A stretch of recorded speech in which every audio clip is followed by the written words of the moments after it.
Hello, and welcome to our video explainer of the Housing Accelerator Fund. Through this presentation, we want to talk a bit about the Town of Yarmouth Planning Review Project currently underway. We'll also talk about the Housing Accelerator Fund initiatives being undertaken by the Town of Yarmouth and give you a bit more detail about those initiatives and how they relate to the ongoing work of the Planning Review Project. The Planning Review Project is being undertaken by Upland Planning and Design Studio based in Halifax. This slide shows the team currently working on the Planning Review Project.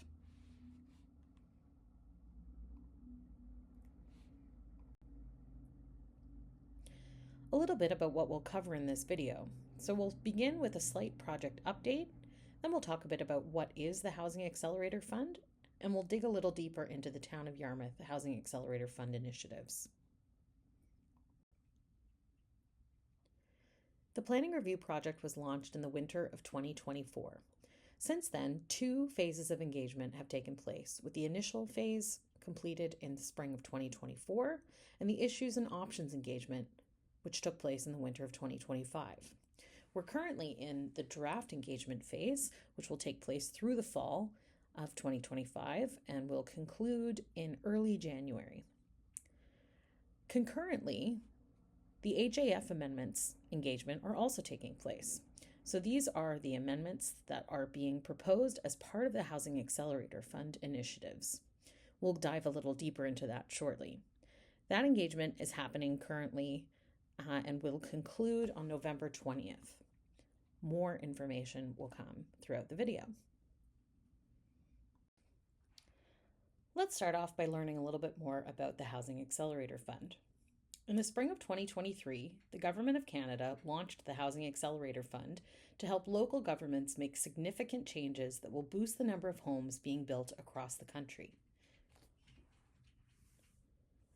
It's a federal program run by the Canada Mortgage and Housing Corporation. It helps municipalities remove barriers to building new homes and supports the creation of a variety of affordable, climate-resilient housing options. As part of Canada's National Housing Strategy, HAF provides funding for local governments to carry out creative plans that speed up housing construction. The program aims to build more than 100,000 new homes across the country in its first 3 years. The Town of Yarmouth received $2.3 million through this program to implement its Housing Action Plan, with a goal of adding 119 new homes over the next 3 years.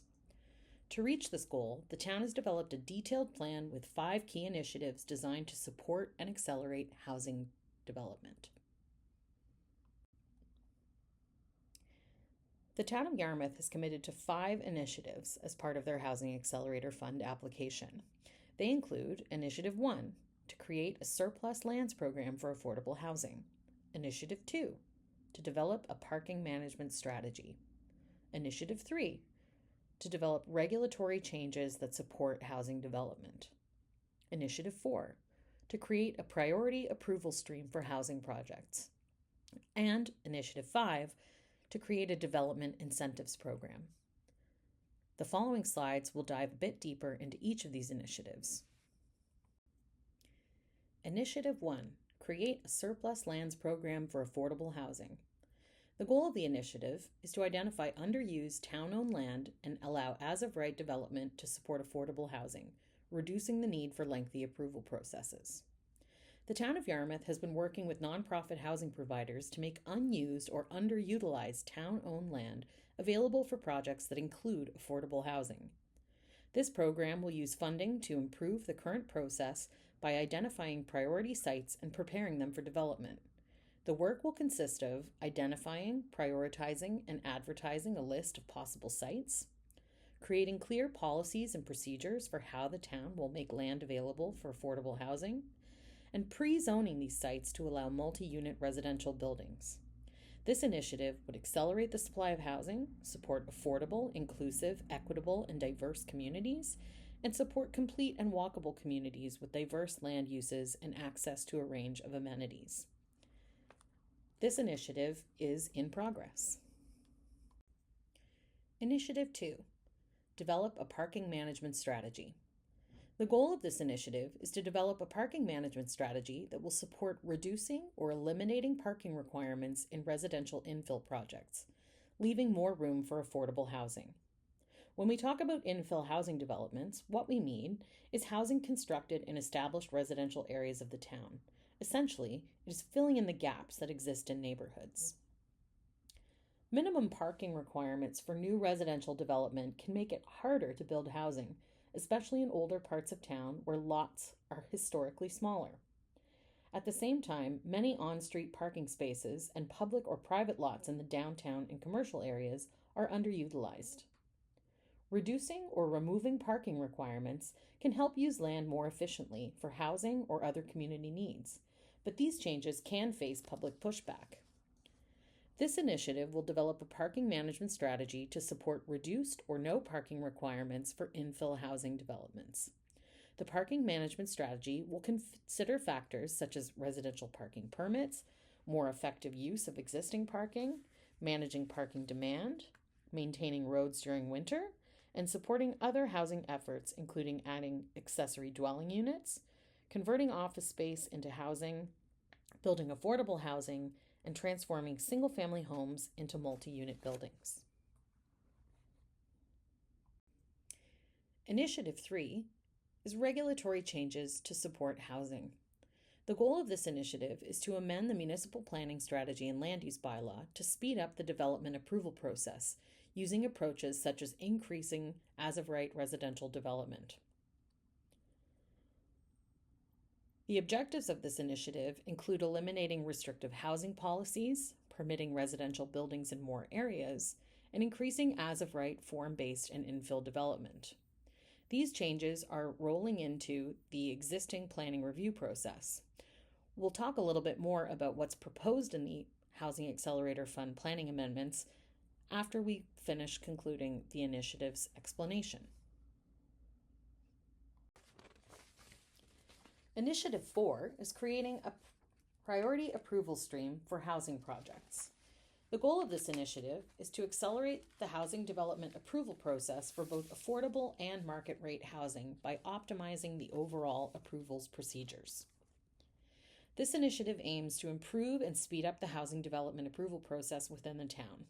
The goal is to make the processes easier and faster, reduce delays, and prioritize housing projects, both affordable and market rate, to support the town's growth and development needs effectively.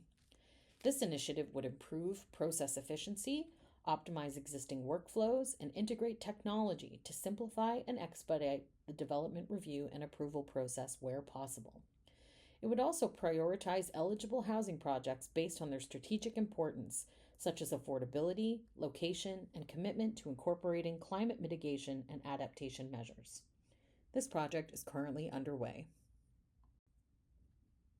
Initiative 5, Development Incentives Program.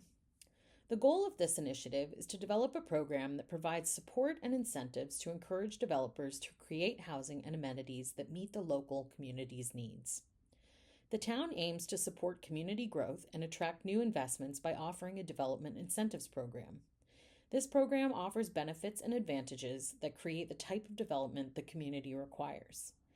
This program aims to support more developers in building affordable housing by offering financial support and easing building regulations, making projects more feasible.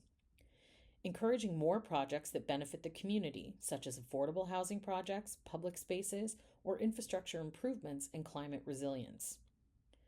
Addressing specific housing needs within the town, such as affordable housing or mixed-use development. Attracting investors and developers from outside the area. And actively promoting the Developer Incentives Program to developers, showcasing its potential to mitigate risks, maximize benefits, and establish the town as an attractive and welcoming destination for development projects.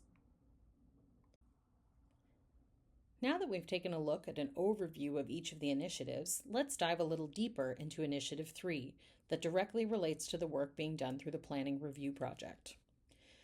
Again, this initiative is regulatory changes to support housing. The goal is to amend the municipal planning strategy and land use bylaw to speed up the development approval process using approaches such as increasing as-of-right residential development. We're going to take a closer look now at what's proposed in the HAF amendments package, and we invite you to share your thoughts on the proposed amendments through the project website. Engagement is open until November 20th. We will provide more details at the conclusion of the presentation. Key changes in the amendments package. The first one being accessory dwelling units. So accessory dwelling units, for those who are not familiar, also typically referred to as ADUs, are dwelling units that are secondary or subsidiary to the main dwelling on a lot. So they can be located in the same building as the main dwelling or as a standalone building.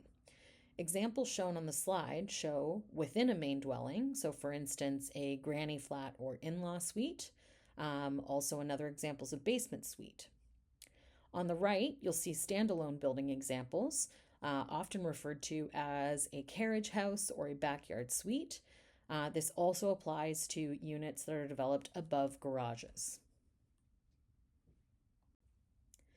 Currently, accessory dwelling units are permitted within the town's existing planning documents, but the rules are unclear. The proposed amendments in the HAF amendments package regarding ADUs are as follows.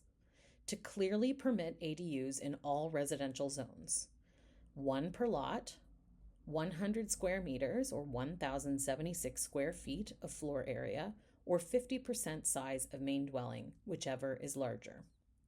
If the ADU is an accessory building, i.e. if it's detached from the main home, as we saw in the previous slide, the maximum height is 4.6 meters or 7.6 meters if above a garage. The ADU must be in the side or rear yard, so it cannot be in the front or flanking yard. And it must be set back a minimum of 1.2 meters from lot lines. The next key change in the amendments package is the introduction of 2 medium to high density zones, the Housing Accelerator 1 zone and the Housing Accelerator 2 zone, applied in strategic priority locations in the town. The Housing Accelerator 1 zone, abbreviated as HA-1, would permit 4 units as of right. It would also permit 5 or more units by site plan approval to a maximum density of 75 units per hectare. The Housing Accelerator 2 zone, abbreviated as HA-2, would permit 8 units as of right. It would also permit 9 or more units by site plan approval to a maximum density of 125 units per hectare. Lots within the town have been identified as potential sites for the application of the new HA1 and HA2 zones. Some of the proposed areas include Parade Street and School Street. You'll see from the maps on your screen the current zoning and the proposed rezonings to include some of those higher density zoning. So all of these Housing Accelerator zone applications are strategically located close to schools and hospitals to provide greater housing options for folks living within those communities. This zone shows the proposed zoning changes around the Yarmouth Hospital. You'll see the map on the left, which shows the current zoning, and the map on the right, which shows the proposed zoning for HA2 and HA1 lots within this area. These zones are also proposed in the area around the Nova Scotia Community College Burridge campus. You'll see the map on the left showing the current zoning and the map on the right showing the proposed zoning changes. The next key change in the amendments package is regarding lot standards. So lot standards define the minimum and maximum requirements for a property, such as lot area and frontage, helping to maintain neighborhood character. So, reduction in minimum lot sizes for new developments is proposed from 464.5 to 232 square meters in R1 and R2 zones. This is intended to encourage infill development and reduce the cost of new greenfield development. It's also proposed that there's a reduction in minimum frontage from 19.8 meters to 10 meters and setback from front, flanking, and side yard requirements in the R1 and R2 zones. Again, this is meant to encourage infill development and encourage and enable the development of accessory dwelling units. To see the full details on setback distance changes, they can be found on pages 7 and 8 of the proposed HAF amendments document posted on the project website. Questions around that can be posted through the feedback form on the project website as well, and a member of the project team will get back to you to answer your questions. Additional changes in the amendments package include changes to residential unit limits downtown. Currently, there's a maximum of 8 units permitted in the upper floors of buildings in the downtown zone. The proposed amendments would include the elimination of the cap on units, promoting more residential development in the upper floors of downtown buildings. There's also an amendment related to community-based transitional housing and supportive housing. Currently, the planning documents group these two forms of housing together. The proposed amendments look to recognize them as two different forms of housing with clear distinctions and provides new definitions that illustrate how they differ. These are also included in the proposed amendments package document on the project website if you'd like to take a deeper look.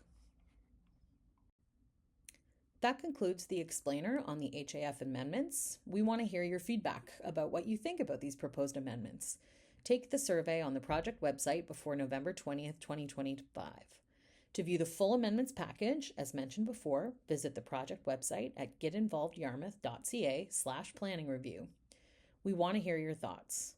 You can take the brief survey on the proposed Housing Accelerator Fund amendments. You can also submit a feedback form on the website as well. You can scan the QR code to access the survey or send us an email with your comments to planningreview@townofyarmouth.ca.